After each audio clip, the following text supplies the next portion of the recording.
Whew. It is too early for this. It's 4:07 a.m. and my behind is still awake and trying to read very, very small text. Now, ladies and gentlemen, before I get into this, I do want to say one thing and one thing very clearly.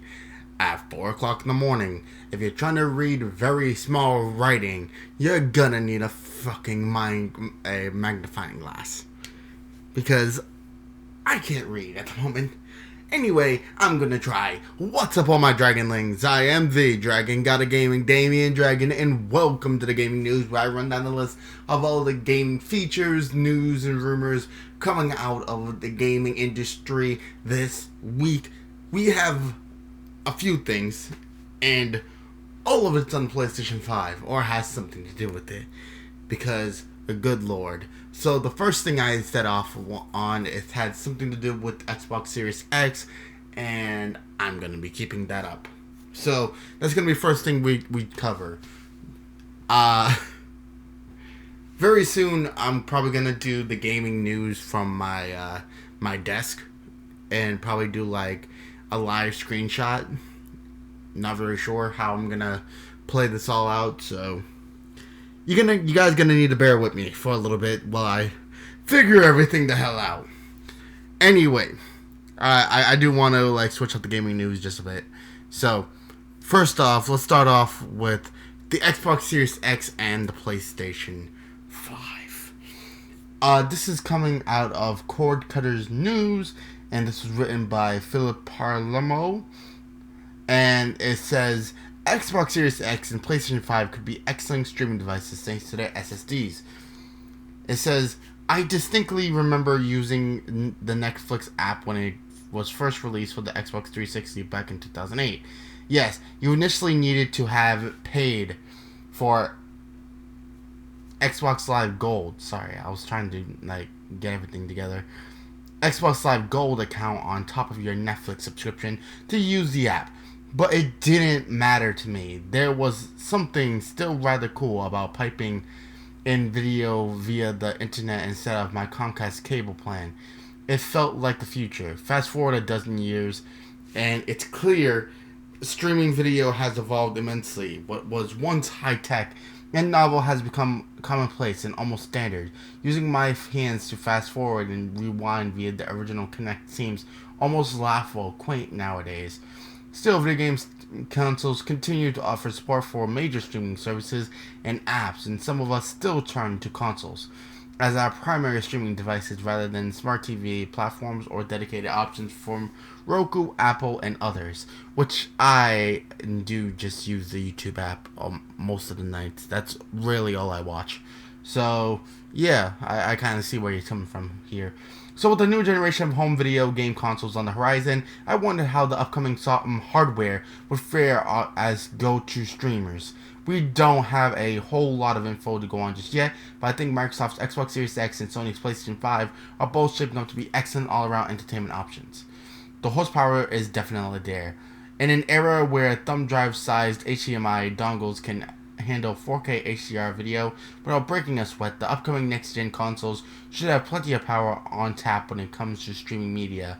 While exact implementations differ, both Sony and Microsoft are designing their new systems around modern desktop PC tech from AMD and should have no trouble handling even the most advanced streaming apps and content. While games will certainly capture most of the spotlight, especially when the consoles first launch, it's probably safe to assume the next-gen consoles will enjoy streaming app support at least on par with current models. In Sony's case, the discontinuation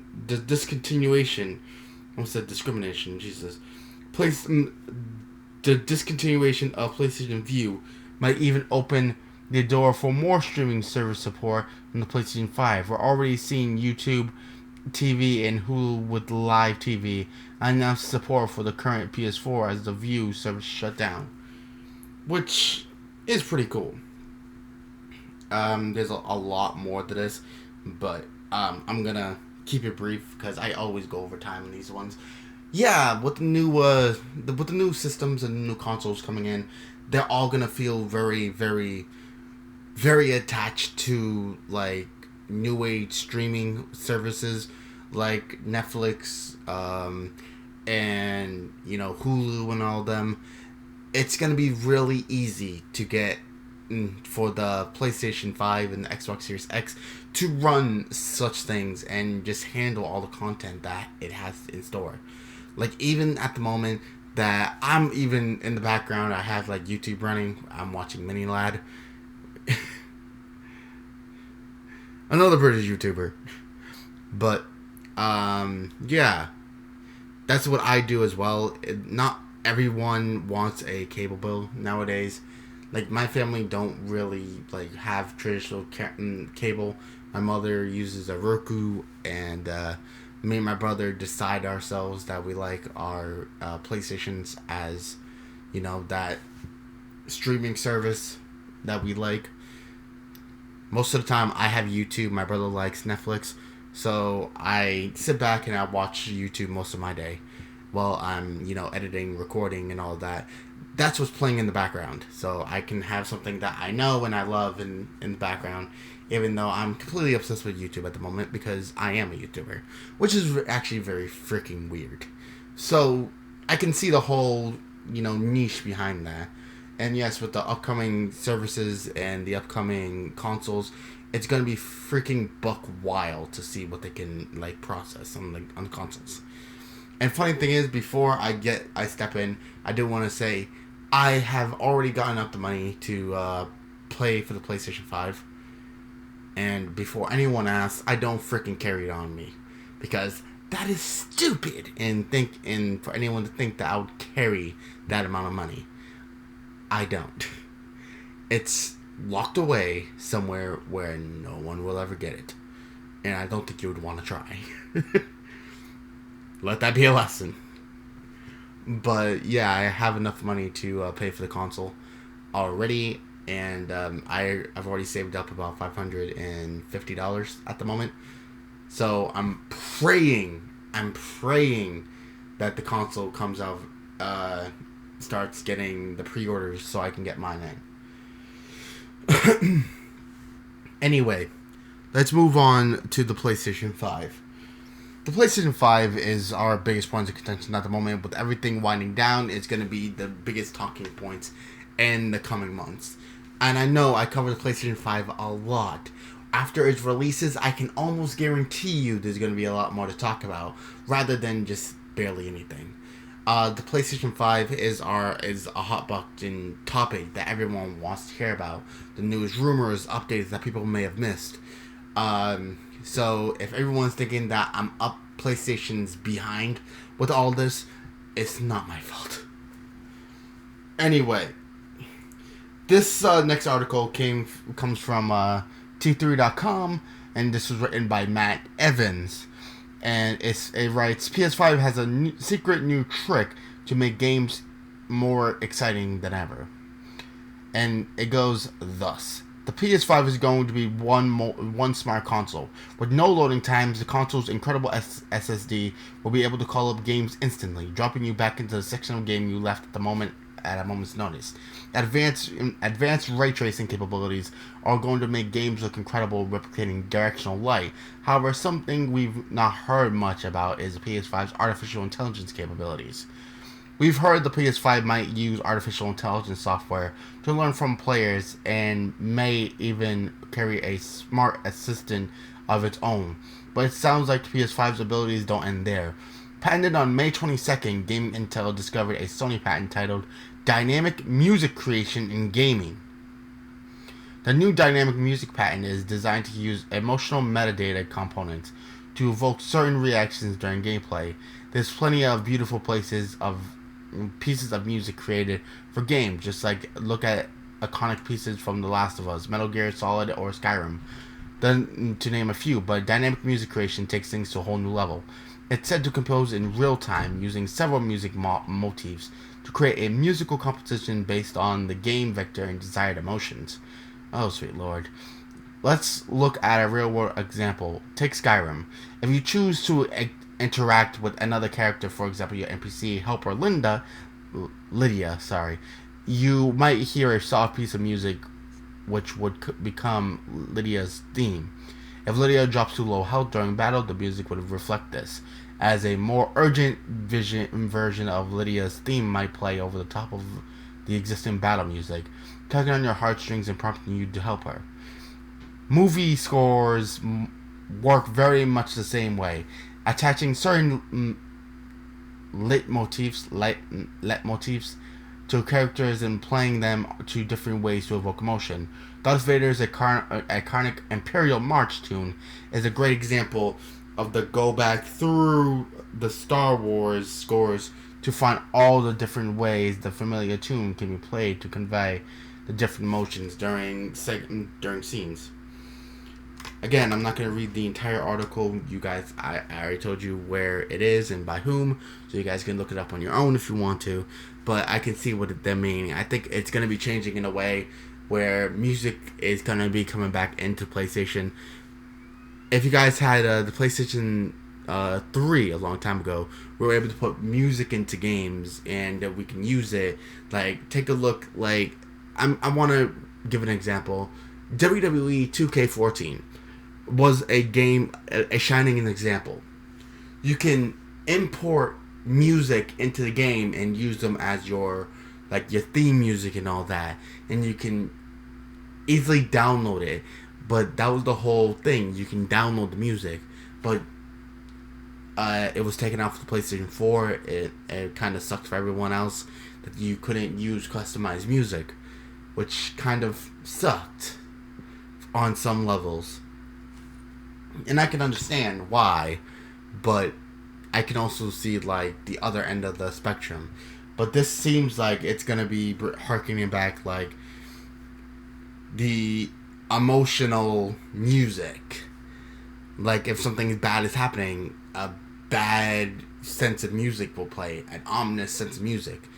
Or if you go into a very like haunted place, it'll provide eerie sounds and all that. That would be something really cool that the PlayStation can do in times of deep stress for your character. That would be freaking boss. So this whole thing could be very well a next step in how the PlayStation 5 is wrapping itself around. So I'm hoping everything plays out the way I think it's going to play out. Okay. This is from ScreenRant.com, and this was written by Hayes Madison. The PlayStation 5 storage capacity. How many games will fit?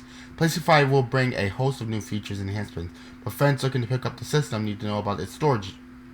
So, with the PS5 release window quickly approaching, fans are hoping to get more and more details on the system. One of the biggest concerns for any console is what kind of storage it will have, and how much space games will take up. Sony has already announced that the PlayStation 5 will have an 825GB SSD at launch. With 825 gigabytes isn't huge, the PS5 will support external USB storage and can be expanded with an additional SSD NVMe drive. It's hard to say exactly how much space PS5 games will take up, but the average PS4 games takes roughly 40 gigabytes. Players should expect PS5 games to take up more storage, and it's likely the system will hold roughly 10 to 15 games, depending on size. PS5 launches sometime in holiday 2020. That should be pretty fine. 10 to 15 games. Like at the moment, depending on how everything is faring, my PlayStation 5 can hold up to about 7 to 9 games. And that is a lot in and of itself. It's crazy. Give me a moment before my cat wakes up everyone in the house. Okay, back on track, ladies and gentlemen. Sorry, my cat was calling to me. And she's still crying. Jesus. Anyway, but yeah, the whole set of the emotions. But anyway, let's go on to pushsquare.com, who written their article. They still don't know how to credit people that written it, but okay. Sony bosses want PS5 event to be as professional as possible. Multiple shows were apparently refused earlier this year. At the moment, at this point, we all know that the coronavirus has buggered everything up for just about everyone, Sony and the games industry included. But it's still interesting to hear that Sony had initially planned for multiple PlayStation 5 presentations earlier this year, only to have higher ups in the company refuse them. This information comes courtesy of Alina Pierce on Kinda Funny Game Daily. Pierce says Sony has tried to do presentations already this year, and I know this from developers who were supposed to be part of those presentations, but didn't because of some reason. Somewhere in the Sony hierarchy, they were very obsessed with the idea of having a very, very professional stream rather than something previously recorded. Pierce continues, so they weren't willing to do anything outside of a massive studio with a crew of like 25-30 people, which for those devs who were planning to have their games revealed at these certain streams was very frustrating, she adds. PlayStation just wasn't having the at-home quality stuff. They were refusing to do it. So I feel like maybe this is actually going to be huge. In short, it sounds like Sony wants the upcoming PS5 event to be as professional as possible, ensuring that the kind of quality that you'd expect from a presentation of this magnitude. Indeed, we don't doubt that the Japanese giant could have pulled on a number of shows already, as Pierce says. It's just that the company clearly wants to get this right. With a long-awaited PS5 showcase due as early as next week on the 3rd of June, according to a number of trusted sources, it surely won't be long until we see the results of Sony's efforts, which I think really needs to be done. What is it? It's going into June at the moment. Right now, it's May 31st, and yes, the day I record this, I always record it on the day that I'm supposed to be uploading.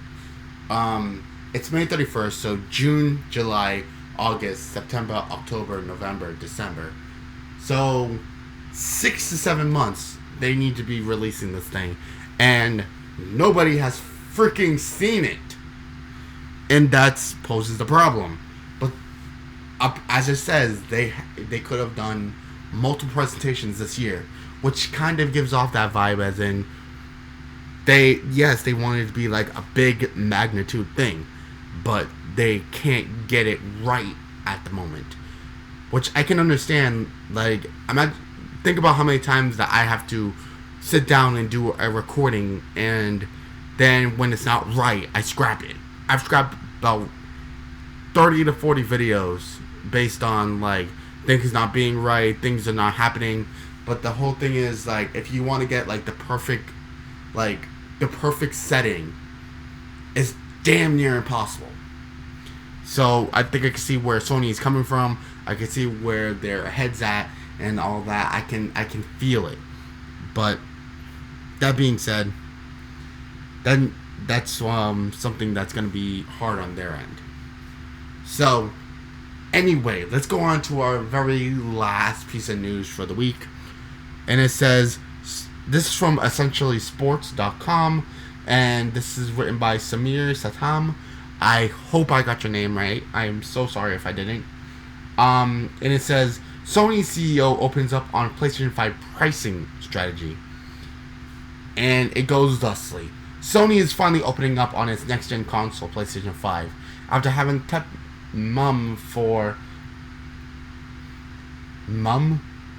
having kept MUM. That's weird.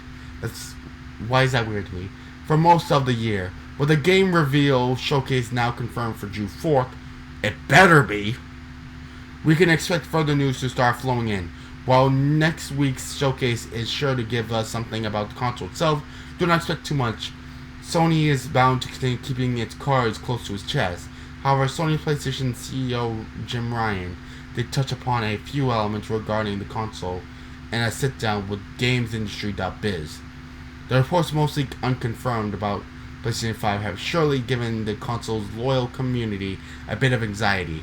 The first half of the year has more or less been about how Sony has run into trouble due to the pandemic ravaging our globe, be it a possibility of a delay or the disturbance in the production capacity of the new console. The news was pretty grim until this month. The biggest letdown was perhaps the news report claiming the launch price of the console could be around $450 to $500. A Bloomberg report claimed the high production cost of the units would force Sony to hike up the launch price. But would that work for them? After all, back when it hiked up the launch price for the PlayStation 3, it suffered dearly. However, this month has brought in a much needed sense of relief among the fans. The tech giant's financial reports confirmed the console launch was on track. Moreover, we also got an official word of compelling lineup of games. PlayStation 5 CEO assures best possible value proposition. In his chat with GameIndustry.biz, Jim Ryan did brush upon the subject of the price. Unsurprisingly, though, refrained from giving us an estimate. He did admit that that times are a bit unusual and vowed to offer the best possible value proposition. Now, who knows how this recession is going to look, and how deep it will be, and how long it will last. Hold on a minute. I do not know what's wrong with my freaking cat tonight. I had to stop this twice. Okay, back to where I was. I'm sorry about that, ladies and gentlemen. It's not gonna happen again. Let me start over from the beginning. Now, who knows how this recession is going to look, how deep it will be, and how long it will last.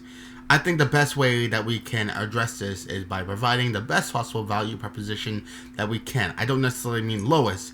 Value is a combination of many things. In an area, it means games, it means number of games, depth of games, breadth of games, quality of games, price of games, all of these things, and how they avail themselves of the feature set of the platform. While this sounds quite non-committal, let's hope the PlayStation 3 debacle compels them to keep the price on the lower end of the spectrum. However, this is a good possibility that Sony will hike the price up.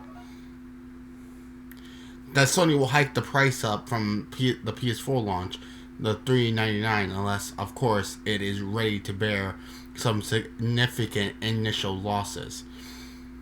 The increase in development budgets. Ryan admitted that the new age graphical capabilities of the PlayStation 5 will also increase the game development costs.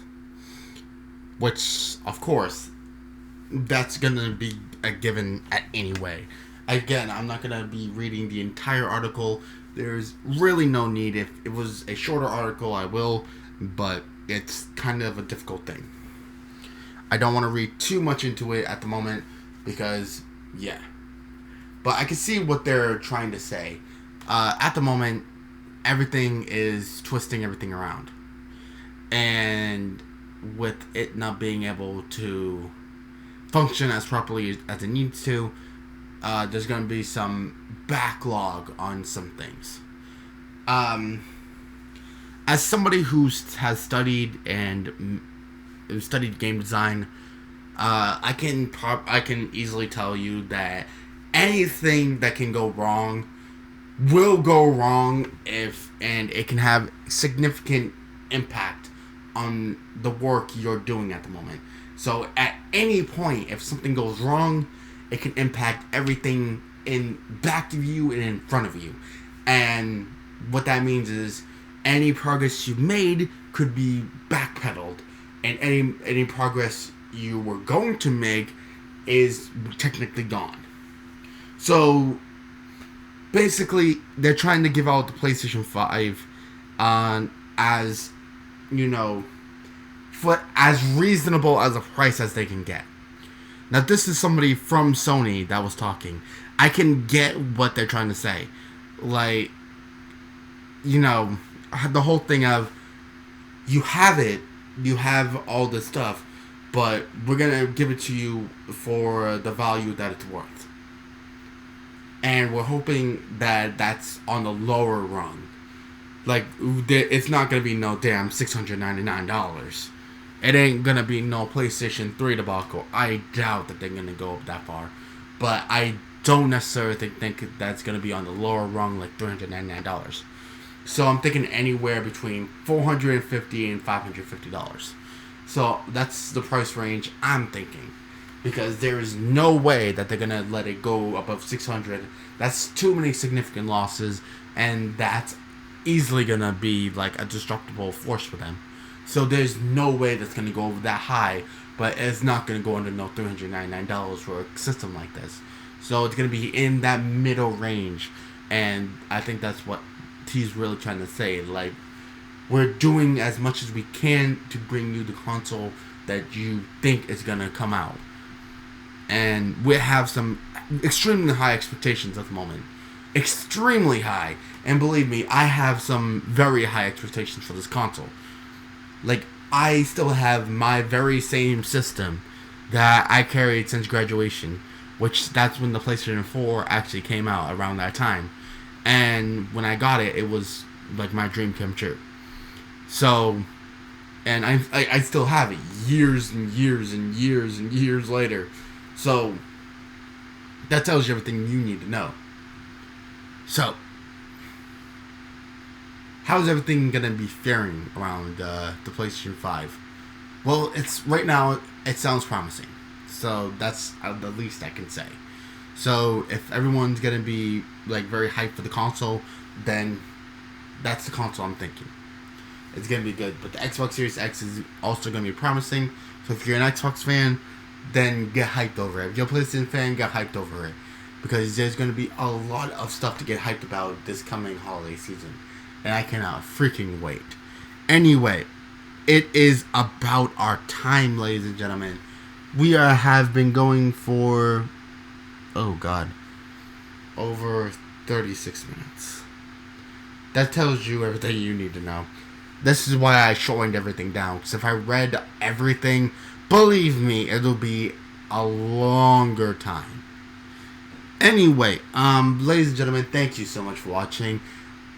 What game from the PlayStation 5 or the Xbox Series X are you most looking forward to? What games on the console are you looking forward to getting? Let me know down in the comments below. I can't wait to hear. Anyway, hope everyone has had a wonderful day. Thank you so much for choosing Damian-Dragon Plays, but it's time to end. It's always a sweet sorrow when we end, but you want something, there's always next week.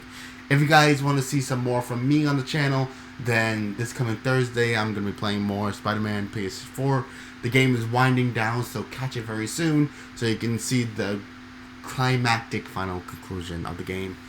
Also, if you guys want to see some more stuff from my friends, down below we have a lot of stuff from Tui, Chaos, Mega Man, Mr. Yimish Tortuga, Tech and Beasting down there. Go check out, they are all awesome. And see some of our stuff that we put together, which, if you guys want to see some more stuff from our collaborations, may I request Minecraft, which me and the boys are playing. At the moment, we have a lot of backed up footage that's going out, so we haven't recorded a lot at the moment. But I suggest go checking out our stuff right now. You guys get to see Yimish Tortuga's, his peripheral vision, Chaos's peripheral vision, Tui's and Dave's. You don't get to see mine because I didn't get to record it because my thing runs like absolute garbage. So next time you guys will get to see my peripheral vision. But it's fun just to see how Dave puts everything together. He is our master editor, so go see what he put together with Minecraft. Anyway, hope everyone has had a wonderful day. Thank you so much for choosing Damian-Dragon Plays. This has been the gaming news, and you guys have been awesome. But anyway, hope everyone enjoyed today. Go down in the description, see all of our wonderful stuff. Also, you guys can check out some stuff on my channel, which I'm going to be doing some new stuff tomorrow, which is Dead Island and Tom and Jerry. So go check some stuff out from me. Also this week, I'm going to be playing Dragon Age Inquisition, and also I'm going to be playing Wizard 101 to take over for my recent Pokemon Emerald and my recent Legend of Zelda Twilight Princess. I suggest go checking those out as well because those were awesome. So there's a lot of stuff for you to check out. There's no reason why you shouldn't be watching anything of ours or anything of our wonderful creators either. And if you guys are subscribed, then hey, you guys are awesome. If you guys aren't yet, I don't know why you haven't. So there's a lot of stuff you guys need to do, and I suggest you get started. Anyway, hope everyone enjoyed today, but good gaming, happy hunting, and I'll see all you Dragonlings back inside the world of the gaming news. Hope you guys enjoyed today, and I'll see you guys next time for some more D.Dragon action. Peace. Now I'm gonna go give my voice a rest because I sound like I'm starting to go into an old western because my voice is getting fucking hoarse. So I'll see you guys then. Peace.